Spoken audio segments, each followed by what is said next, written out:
আজকে পাটের শাক, ডাল ও বোম্বাই মরিচ দিয়ে একদম সাধারণভাবে সাধারণ খাবার রান্না করে দেখাবো।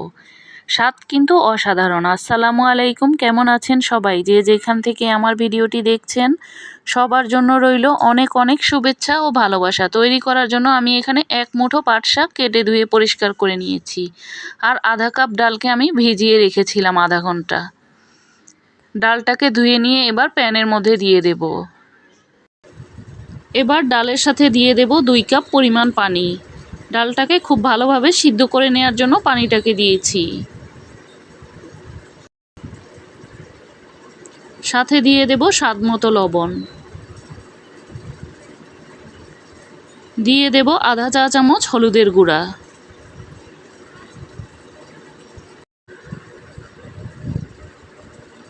দিয়ে দেব কিছুটা পেঁয়াজ কুচি।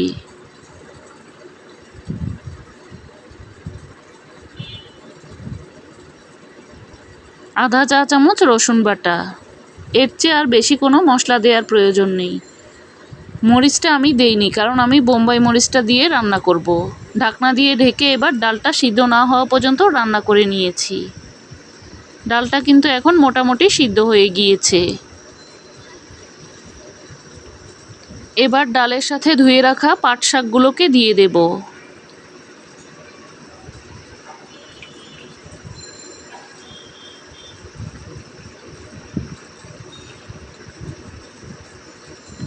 শাকগুলোকে দেওয়ার পর নাড়াচাড়া দিয়ে ডালের সাথে মিশিয়ে নেব।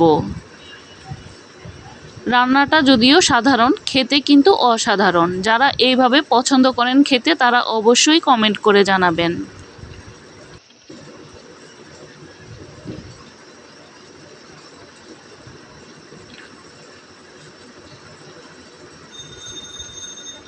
ডালের সাথে শাকটা যখন ভালোভাবে মিশিয়ে নেওয়া হয়ে যাবে, ঢাকনা দিয়ে ঢেকে 5 মিনিটের মতো রান্না করে নেব শাকটা সিদ্ধ করার জন্য।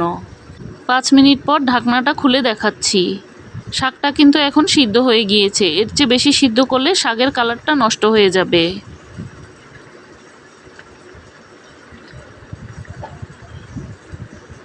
এবার আমি এরকম একটি বোম্বাই মরিচ নিয়েছি। এখান থেকে আমি অর্ধেকটা পরিমাণ মরিচ কেচি দিয়ে কুচি করে কেটে দেব।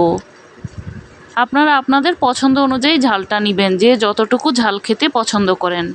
এবার নাড়াচাড়া দিয়ে মিশিয়ে নেব। ডালটাকে বাগার দেবার জন্য চুলায় একটি প্যান বসিয়ে তেল দিয়ে দেব। সাথে দিয়ে দেব কিছুটা পেঁয়াজ কুচি।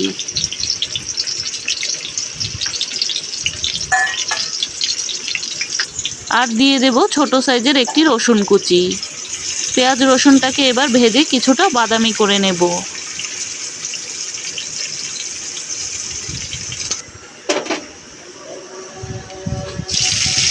এইরকম যখন বাদামি হয়ে আসবে তখন বাগারটা দিয়ে দেব।